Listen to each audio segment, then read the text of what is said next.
Number 24 اور 25 کا ترجمہ تفسیر پڑھنے سننے کی سعادت حاصل کریں گے۔ اعوذ باللہ من الشیطان الرجیم، بسم اللہ الرحمن الرحیم۔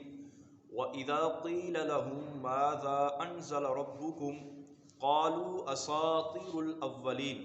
اور جب ان سے کہا جائے تمہارے رب نے کیا نازل فرمایا تو کہتے ہیں پہلے لوگوں کی داستانیں۔ کفار مکہ جو تھے ان کا ایک انداز اور ان کی نافرمانی ایک یہ بھی تھی کہ جہاں پر یہ دیگر طریقوں سے نبی پاک علیہ الصلوۃ والسلام کو جھٹلایا کرتے تھے، وہاں پر جب قرآن کریم نازل ہوتا، نبی پاک ان کے سامنے بیان فرماتے تو یہ لوگ کہا کرتے تھے یہ تو پہلے لوگوں کے نعوذ باللہ قصے اور کہانیاں ہیں، یعنی قرآن پاک سے ہدایت حاصل کرنے کے بجائے یہ کہتے تھے یہ قرآن تو قصے اور کہانیاں ہیں۔ جیسا کہ ان کے اندر ایک نضر بن حارث نامی شخص تھا، فرمایا کہ اس کو بہت ساری کہانیاں قصے یاد تھے، تو جب بھی قرآن کریم نازل ہوتا تو یہ قرآن کی طرف نسبت کرتے ہوئے کہتا کہ یہ قرآن تو ایک قصہ اور کہانی ہے، یعنی ہدایت حاصل کرنے کے بجائے قرآن کریم کو قصے اور کہانیاں یہ لوگ کہتے تھے۔ اور فرماتے ہیں دوسرے یا تو لوگ اس آیت سے یہ مراد ہیں جو حج کے دنوں میں مکہ کے رستوں پر بیٹھ جایا کرتے تھے، اور جو حجاج کرام مکہ میں حج کرنے کے لیے آتے تو یہ لوگ ان حاجیوں کو نبی پاک سے متنفر کرنے کی کوشش کرتے اور کہتے تھے کہ محمد صلی اللہ تعالیٰ علیہ وسلم نعوذ باللہ کبھی آپ کی طرف جنون کی نسبت کرتے تو کبھی نبی پاک علیہ الصلوۃ والسلام کی طرف پاگل پن کی نسبت کرتے، اور کبھی یہ کہا جاتا کہ آپ علیہ الصلوۃ والسلام نعوذ باللہ ایک بہت بڑے جادوگر ہیں کہ جو ان کے سامنے جاتا ہے یا ان سے بات کرتا ہے تو انہی کا ہو کے رہ جاتا ہے، اور یہ بھی کہتے کہ محمد نے تمہارے پاس جو کتاب لائی ہے وہ پہلے لوگوں کے نعوذ باللہ قصے اور کہانیاں ہیں۔ تو کفار مکہ مختلف طریقوں سے نبی پاک کی بارگاہ میں آنے سے لوگوں کو روکا کرتے تھے، تو ان کے متعلق یہ آیت کریمہ اللہ تبارک و تعالیٰ نے نازل فرمائی۔ آگے فرمایا وَلِيَحْمِلُوا أَوْزَارَهُمْ كَامِلَةً يَوْمَ الْقِيَامَةِ وَمِنْ أَوْزَارِ الَّذِينَ يُضِلُّونَهُمْ بِغَيْرِ عِلْمٍ أَلَا سَاءَ مَا يَزِرُونَ، اس لیے کہ قیامت کے دن اپنے پورے بوجھ اور جو کچھ ان لوگوں کے گناہوں کے بوجھ اٹھائیں گے جنہیں اپنی جہالت سے گمراہ کر رہے ہیں، سن لو یہ کیا ہی برا بوجھ اٹھاتے ہیں۔ یعنی جن کافروں نے لوگوں کو گمراہ کرنے کے لیے قرآن پاک کو پہلے لوگوں کی داستانیں کہا، ان کا انجام یہ ہے کہ وہ قیامت کے دن اپنے گناہوں اور گمراہی کے بوجھ پورے اٹھائیں گے، اور ان کے ساتھ ان لوگوں کے گناہوں کے بوجھ بھی اٹھائیں گے جنہیں اپنی جہالت سے گمراہ کر رہے ہیں۔ فرماتے ہیں حسر اس آیت کریمہ سے دو باتیں معلوم ہوئیں۔ نمبر ایک، کاملتاً فرمانے سے معلوم ہوا کہ کافروں پر دنیا میں آنے والی مصیبتوں کی وجہ سے قیامت کے دن ان کے گناہوں میں کوئی بھی کمی نہیں ہوگی، جبکہ مسلمان پر جب اللہ تبارک و تعالیٰ مصیبت بھیجتا ہے تو مسلمان کے گناہ معاف ہو جاتے ہیں۔ تو کافروں پر فرمایا اگر دنیا میں بھی کوئی مصیبت آئے تو قیامت کے دن ان کے گناہوں میں کمی نہیں ہوگی، بلکہ انہیں تمام گناہوں کی سزا ملے گی، جبکہ مومنوں پر دنیا میں آنے والی مصیبتیں ان کے گناہوں کو مٹا دیں گی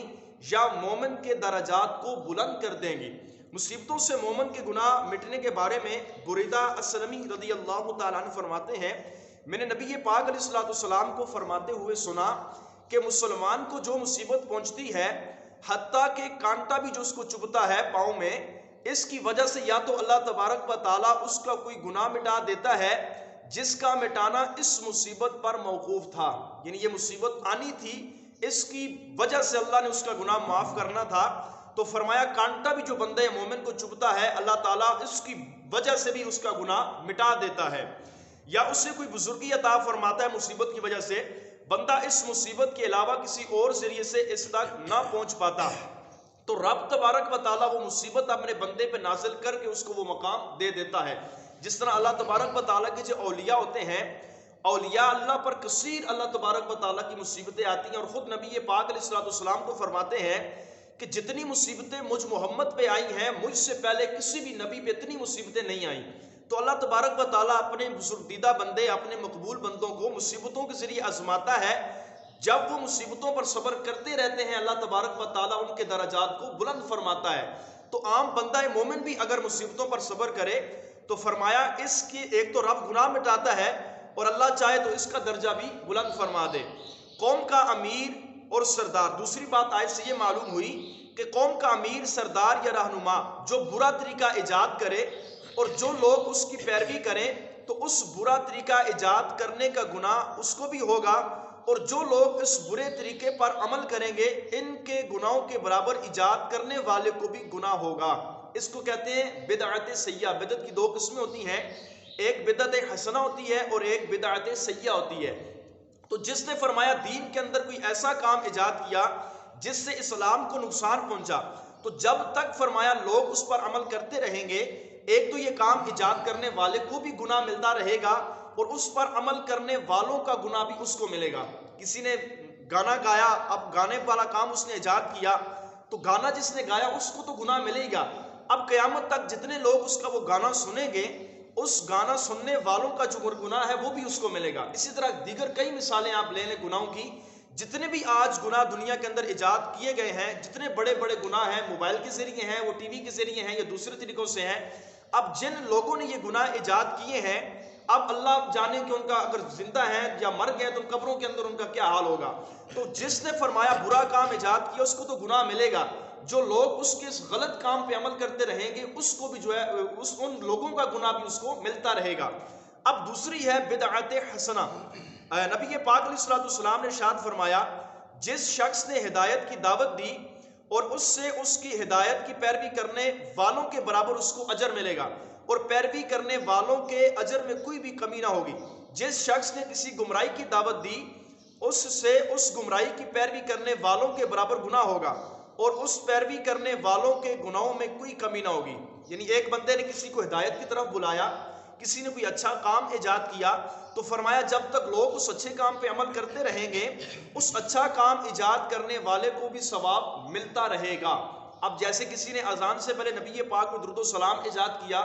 تو اب جس نے یہ ایجاد کیا اور قیامت تک جو عاشقان مصطفیٰ اذان سے پہلے درود و سلام پڑھتے رہیں گے، یہ ایجاد کرنے والے کو بھی ثواب ملتا رہے گا۔ محفل میلاد ہے،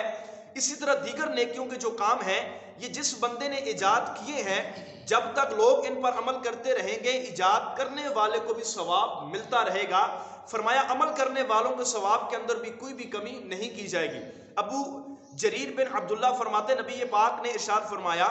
جس بندے نے اچھا طریقہ ایجاد کیا پھر اس کے اچھے طریقے پر عمل کیا گیا تو اس کے لیے اپنا ثواب بھی ہے اور اس عمل کرنے والے کے برابر بھی ثواب ہے، جبکہ ان کے ثوابوں میں کوئی کمی نہ ہوگی۔ جس نے فرمایا برا طریقہ ایجاد کیا پھر وہ طریقہ اپنایا،